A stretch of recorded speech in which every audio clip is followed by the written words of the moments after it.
Good morning. Welcome to another edition of McMaster Perspective. This is a special edition, extended, devoted to interviewing people who shaped the management of common diseases over the years, if not the decades. Our goal is to give some sort of historical perspective rather than one shot in time of how things are handled today. We found that it may be of interest to a number of people to know how we got here over the decades. So, Professor O'Byrne, the floor is yours. My first question is the history of milestones in asthma treatment and maybe your personal contribution to it.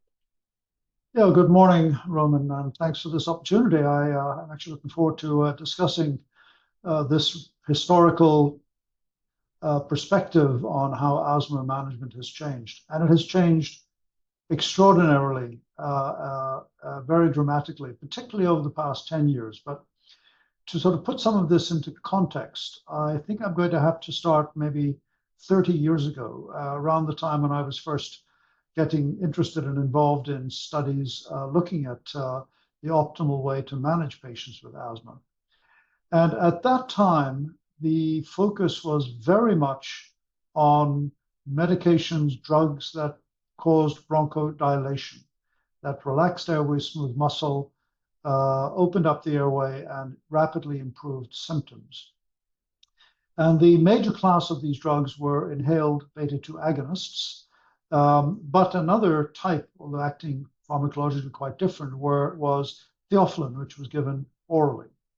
And there was a great deal of emphasis and work on getting the doses of these medications right and how to use them properly and on and on. The first really major change in that came about with the recognition of the immense benefit of using low doses of inhaled corticosteroids on a regular basis. And I was very fortunate to be part of some of those studies that demonstrated that across a range of asthmatic patients, from those considered to be quite severe, difficult to manage asthmatics, right down to patients with rather milder disease, intermittent symptoms, certainly less than every day, that low doses of inhaled steroids provided really quite dramatic benefit in reducing the risk of a severe exacerbation, which for an asthmatic is by far the greatest risk, and in my view is the most important treatment target when we're considering managing asthma. But also improved symptoms, improved the degree of bronchoconstriction, improved airflow obstruction, and quality of life, and everything was very much better when these medications were used. And so with inhaled corticosteroids, then the emphasis on managing asthma was not so much on reversing bronchoconstriction, but rather achieving what we now call asthma control. And asthma control is having the patient essentially normal, without symptoms, with normal or close to normal lung function, and with the minimal risk of exacerbations as low as possible, and leading a normal lifestyle, be able to exercise, sleeping through the night without symptoms, and so on. So asthma control became the focus of our attention in relation to clinical trials. And it became clearer and clearer that regular low doses of inhaled steroids were by far and away the best option right across the spectrum of asthma.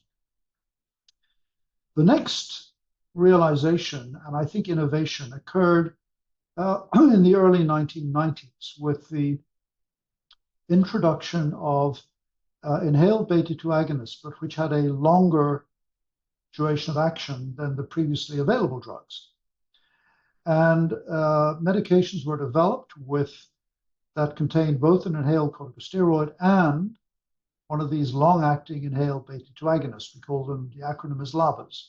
So ICS, inhaled steroids, and LABAs put together in the same inhaler.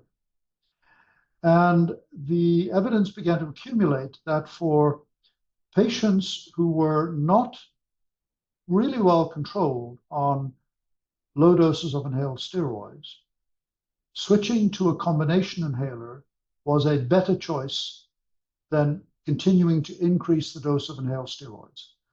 There was quite a steep dose response with inhaled steroids. The benefit was occurring at low doses, and there was very little additional benefit seen with higher and higher and higher doses, although some side effects became obvious at very high doses. So the ICS-LABA combinations were then widely accepted as the next step in treatment, but still using the inhaled steroid as the basis of even that combination. One of the LABAs, a drug called formoterol, serendipitously, wasn't designed to do this, but turned out not only to have a very long duration of action, but also have a very rapid onset of action, very much like the previously widely used short-acting beta agonists, such as albuterol, salbutamol, or terbutaline. And in the mid to late 90s, an idea came forward that perhaps a combination of an inhaled medication that had a steroid, but also had this rapid onset but long-lasting beta agonist, could be used both as a twice-daily maintenance treatment in more moderate to severe asthma, but also be used as the reliever medication. Now, the thinking behind that was also based on a long history and a large number of studies which had demonstrated, I think, very convincingly that just using a beta agonist, the bronchodilating medication, alone, actually, when used intermittently, probably was okay, but when used regularly, and certainly when overused when patients were getting exacerbations or had more difficult asthma, actually made matters worse rather than better.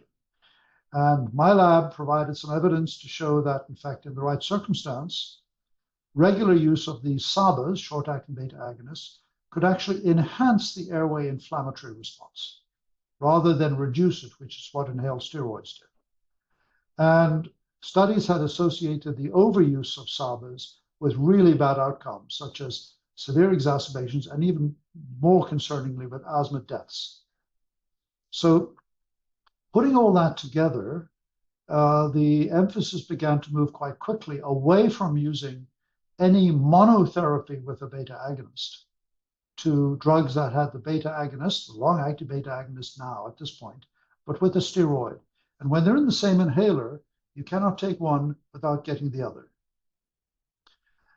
The studies of using the combination, the studies were done with a steroid called budesonide and formoterol, this rapid onset long-acting beta agonist, demonstrated that across a range of asthmatic subjects who needed maintenance treatment, moderate to severe patients, that using it both as a maintenance as well as a reliever was significantly, and in fact, clinically important differences in relation to exacerbation risk.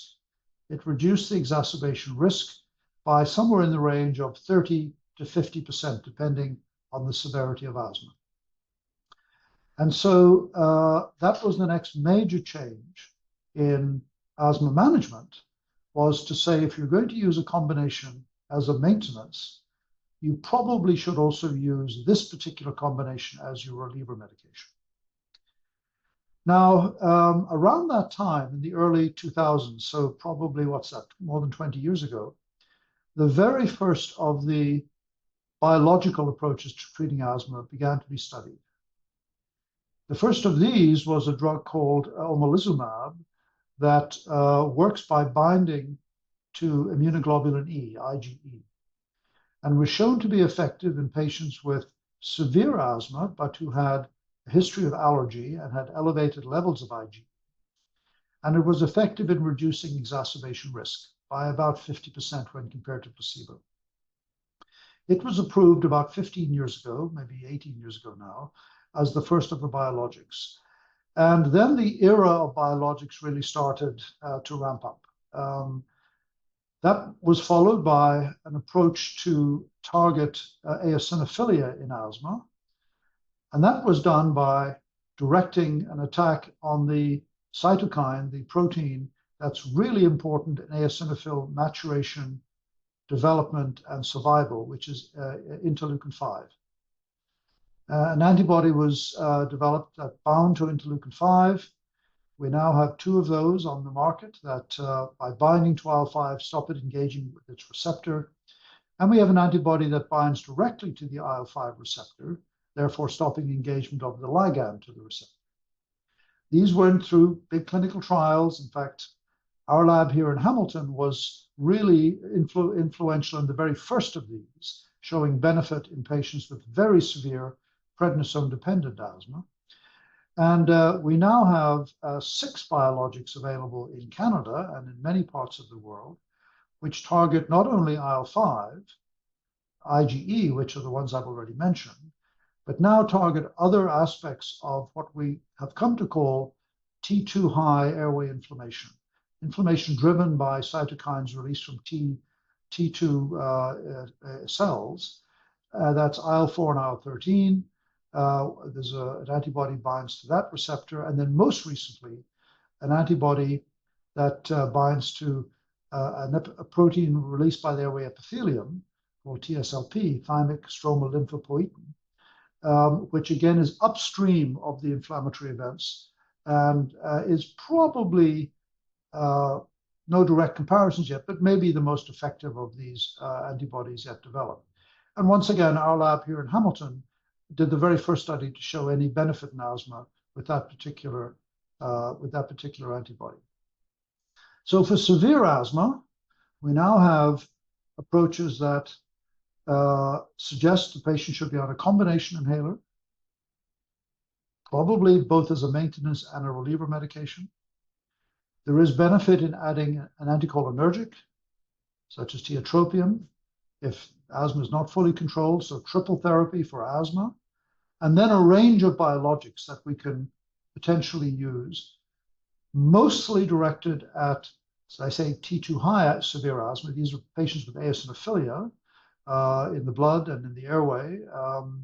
And we have a range of choices in relation to that, as well as if they have severe allergic asthma, an antibody that binds to IgE. So that would have been the state of play maybe 4 or 5 years ago. The antibodies have come along gradually, but we now, as I say, have 6 of these. But I think the biggest single change in my experience and in my time studying asthma has occurred in the past 3 years. And that is because of some studies, again, which I was very fortunate to be part of leading, that asked the question whether, in fact, in much milder asthmatic populations, which make up perhaps 70, maybe 80% of all asthma, whether switching from a short-acting beta agonist, which is still the recommended reliever medication, to a reliever medication that also contains a steroid would be beneficial. And the reason we were focusing on this is due to a very pragmatic issue, which I'm sure you've heard from, and everybody you've interviewed who manages chronic diseases.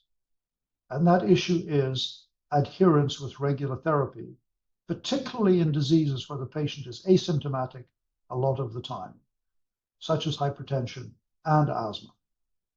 Mild asthmatic patients have long stretches of time where they have no symptoms.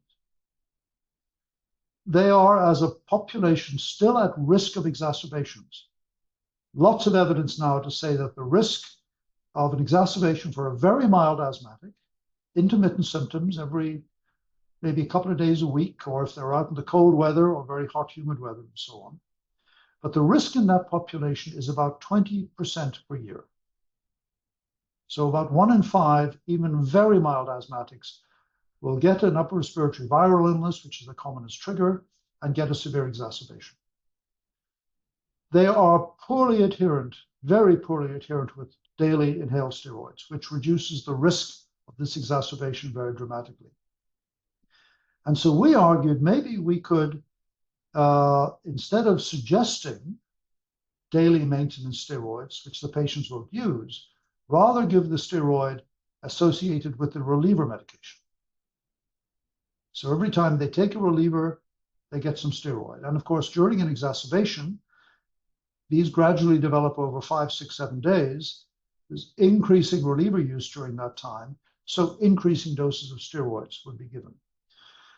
So 2 studies were conducted, 2 large randomized clinical trials published in the same issue of the journal, showing that in about 7,000 patients randomly allocated to either SABA treatment, which is what the patient does, compared to maintenance steroids with the SABA, which is what we would normally recommend, compared to using this combination of the steroid and formoterol as reliever. And of course, because it's a double-blind study, they had placebo maintenance treatments if they were just getting a reliever. What we showed was that just switching the reliever from a SABA to an ICS LABA reduced exacerbation risk by 64%. Just that switch. And was as good as, in fact, very slightly better than, using the maintenance steroids every day. And so now, most of the major guidelines are recommending that for all patients with asthma, from the mildest right through to the most severe, the reliever medication, which asthmatics rely on more than anything else for the treatment, should contain an inhaled steroid.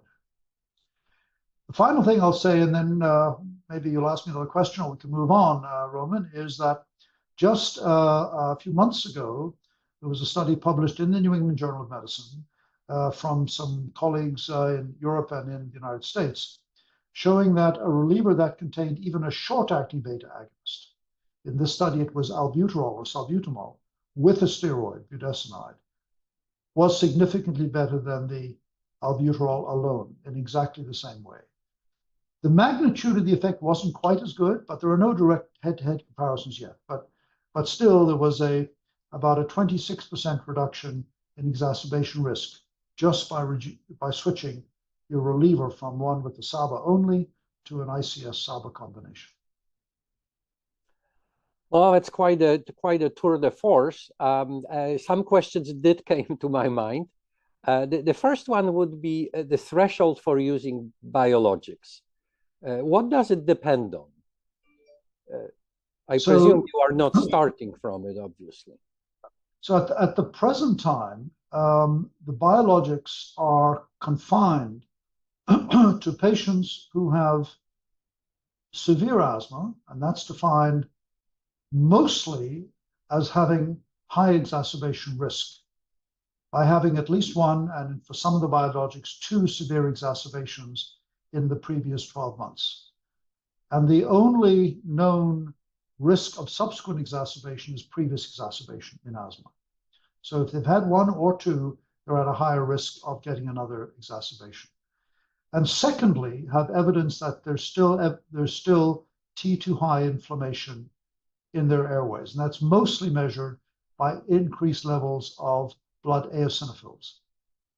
So if you've recently had severe exacerbations and elevated blood eosinophils, you are eligible to be prescribed a biologic in Canada. Now, which of the biologics you use is a very challenging and very hot topic at the moment, because they all work. The magnitude of the effect is relatively similar.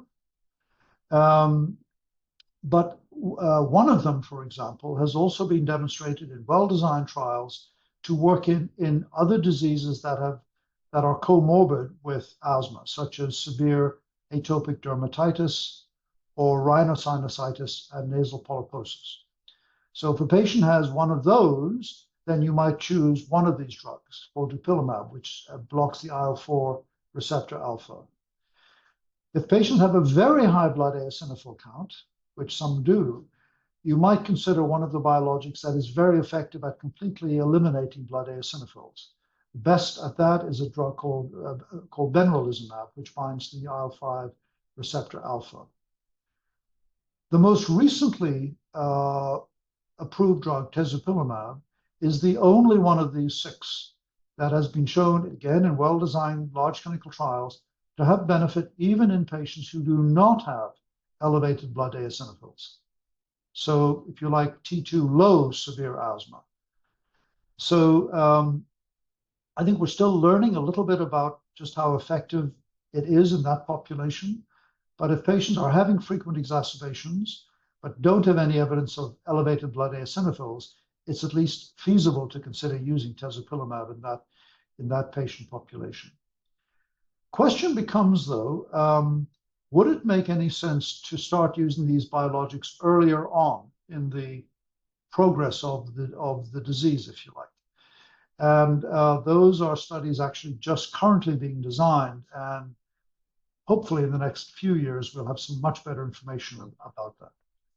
Is cost the factor here? Yes, cost is a very major factor. These drugs are very expensive, in the range of $20,000–$25,000 per year of treatment. And so that is the reason that Health Canada, the funding agencies, and so on, really only limit their use to patients who've had severe exacerbations, because they are very costly when they occur, particularly when they result in hospital visits or hospital admissions.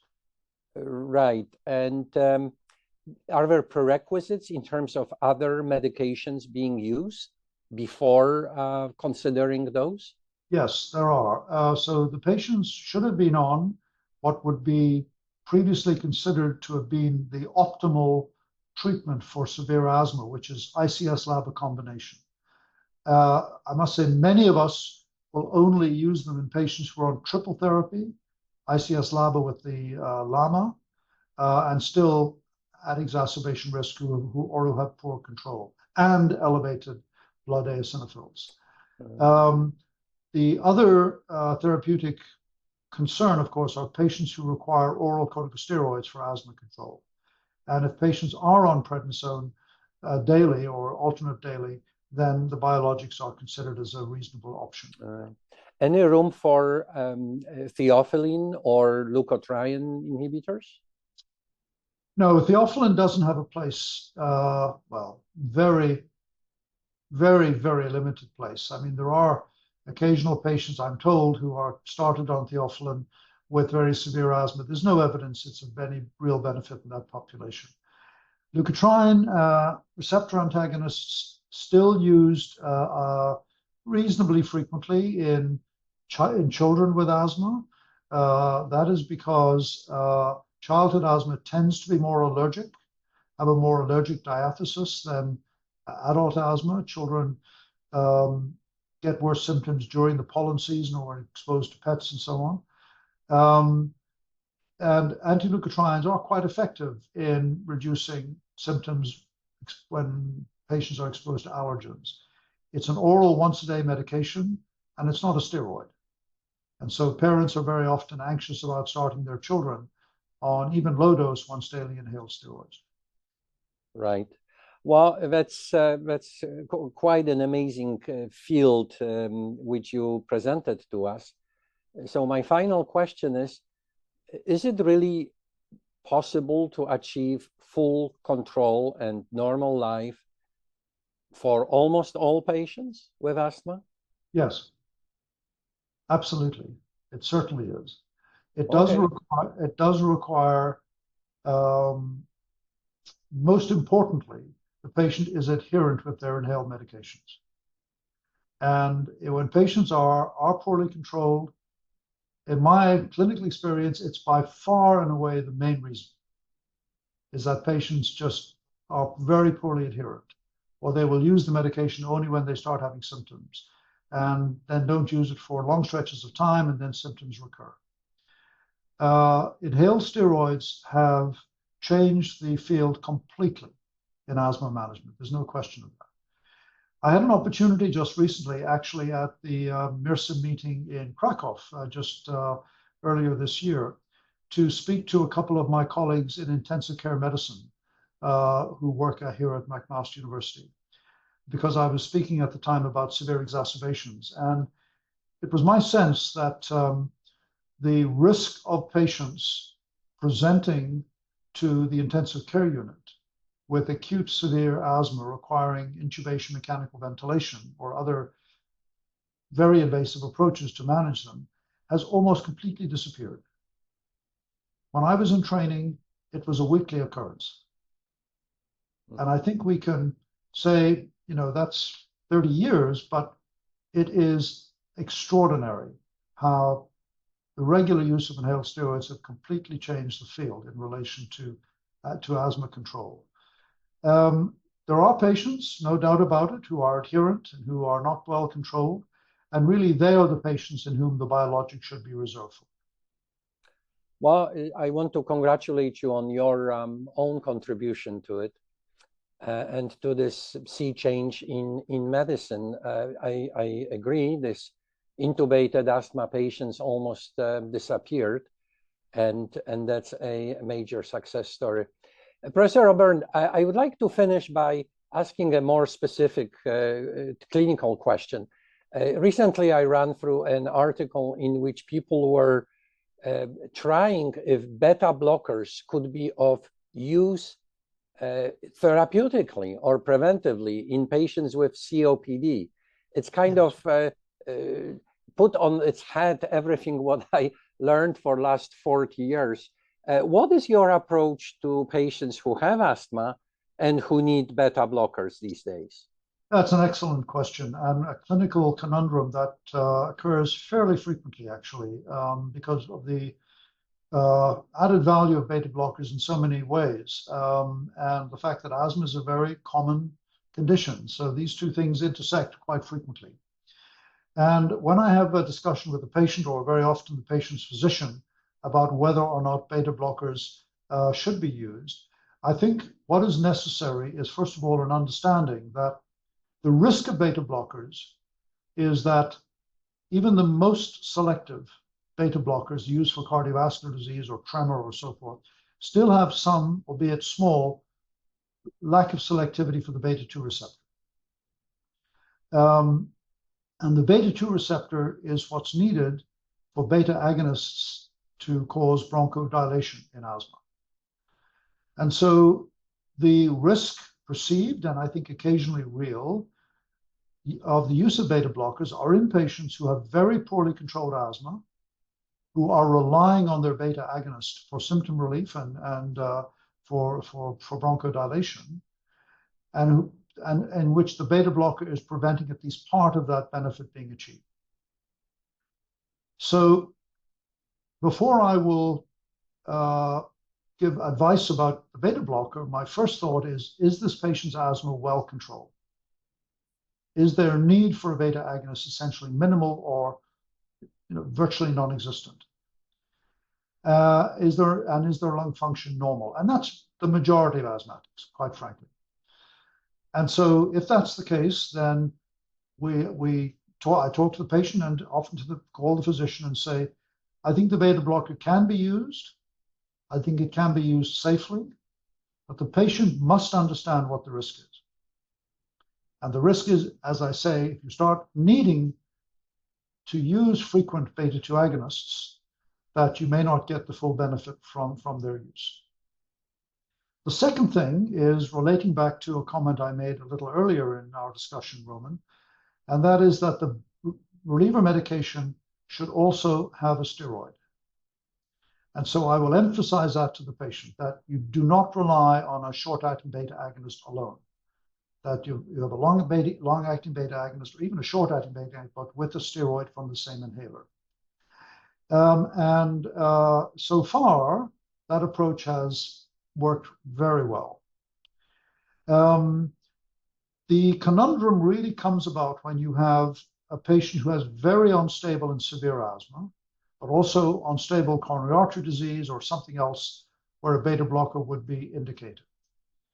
And if the asthma is really unstable, the effort I will make, of course, is to try to improve that, looking at things like adherence, which I've mentioned earlier, and the possibility of using a biologic. But in that instance, I would speak to the physician and say, is there another option rather than using a beta blocker to achieve this benefit in hypertension, in cardiovascular disease, and something else? because I do feel it's a small risk, but it's a risk that this patient may go on to develop a severe exacerbation, and in that instance, the beta blocker might have a deleterious effect. All right, so as usually, it's not black and white, it's a little bit of gray, but something what used to be an absolute contraindication, I guess it lost its edge at least a little bit. And if needed, there are some options for both asthma control and maybe considering other cardiovascular medication. Professor Robert, I want to thank you very much for putting us through this few decades of asthma research. Again, congratulations on your contribution, and thank you, and hope to see you again as a contributor to McMaster textbook, of which you are one of the chief editors, by the way. You are most welcome. Thank you very much, Roman. Thank you. Goodbye.